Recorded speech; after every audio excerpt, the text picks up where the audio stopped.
nobody put it in the wall. No, it's quite remarkable, isn't it? I mean, you always feel a little bit unsure whether you should mention that because it's tempting fate. But I mean, yeah, typically we do see one or two at least, but we saw some very close ones. We did see some close ones, but actually this year for the Wall of Champions, they've changed the angle only very, very slightly. We were worried it's going to be a massively dramatic change and it would spoil it, but it is only slightly. But it's these wider cars, wider tyres.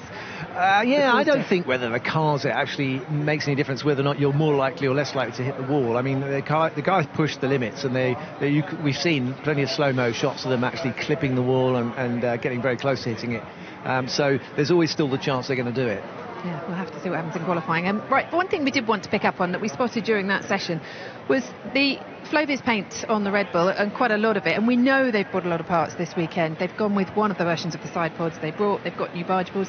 It's unusual, isn't it, in June for teams to still be running Flovis paint? Really unusual, actually, because but that's just a mark of the fact that they've got a development war on them. They are pushing very hard. That's the only thing they can really do. Their power unit is not the place where the development's coming from as such. But it's good if they can get an improvement on this circuit and it shows up, then that's good, because it's not all about downfalls here. Yeah, it's. I mean, for Max did put in a good time, didn't he? He finished fourth fastest. He was ahead of Valtteri in that session, but they weren't expecting to be that good this weekend. From speaking to the two drivers yesterday, they were thinking this is one they may have to just grin and bear with. Yeah, no, it's definitely. I mean, Christian was saying, there's some positive signs there. He sounded quite buoyant, actually. He's going to go for the raft race and maybe get a bit of time off.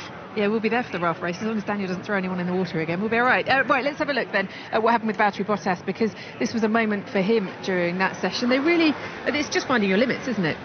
Yeah, and this is so you can see.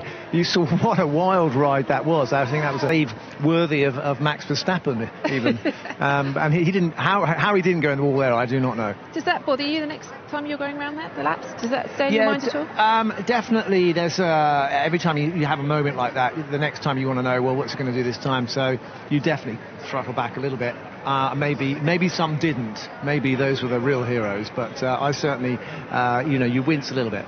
Okay, let's have a look at this slow-mo, because we were looking at this really closely, weren't we? It's a great shot to start with, but just watching the car on the suspension on this Ferrari. Yeah, and actually I was amazed watching this, how little the suspension actually moves. I mean, you've got a lot of movement on the car, and there's a huge curve, but if you look at the car when it lands, how quickly it settles again. See, that's the trick. Very good movement from the driver's head as well.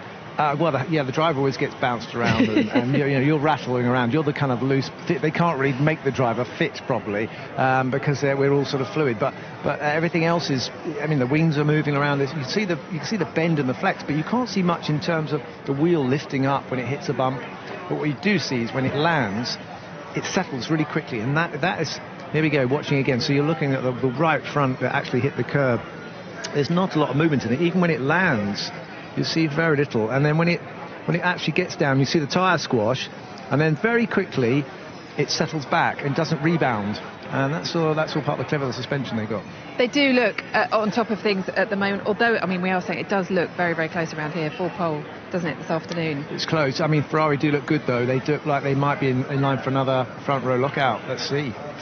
Mercedes, Lewis was coming here. I spoke to him yesterday. He actually seemed much more chirpy. He actually seemed like he felt better in the car again and then was on top of things again. Important for him to have a good weekend. No sign of the mysterious problems they've had. I mean, he's had a few outbreakings and a few wobbles, but none of the noises we heard in Monaco where they were really lost. I think they may have got on top of that one. What's gone is gone. It can't come back. So I think he's being philosophical there, but definitely out to set things straight. Looks like Williams could get in amongst the Red Bulls, if not ahead of them, if they're not careful today. Yes, you mean you mean in qualifying? Yes. Absolutely. It's good news to see you've got there's some hope on the horizon for the Williams team as well. Yeah. And I wanted to look at Force India as well, but actually it's Nico Hülkenberg is up there in P6. We're expecting to see Force India a little bit higher up, but maybe that'll come in qualifying later. That's a good performance from Nico. If that's going to be representative, then that's a good sign for the Renault team as well. Who's going to spring a surprise today? Well, we're always looking at Max, aren't we? We're always looking at Max, and maybe he might split Mercedes. That could be a real upset. And Fernando Alonso down in P12, and the problems they've had, he will just want a clean weekend now, won't he? I think that I just think he wants to wring the car's neck and get everything out of it, and if he can get into the top 10. Wasn't this where he's a GP2 engine?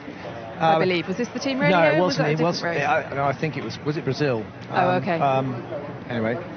Japan. Yeah, Japan. It was Japan. Oh, right. yes, it was Japan. Yeah, little voice told me that one. Thanks to our producer in my ear. Brilliant. Listen, qualifying gets underway from 5 o'clock this afternoon. It looks like it's going to be a fascinating one. Don't miss it. We'll see you then. Bye-bye.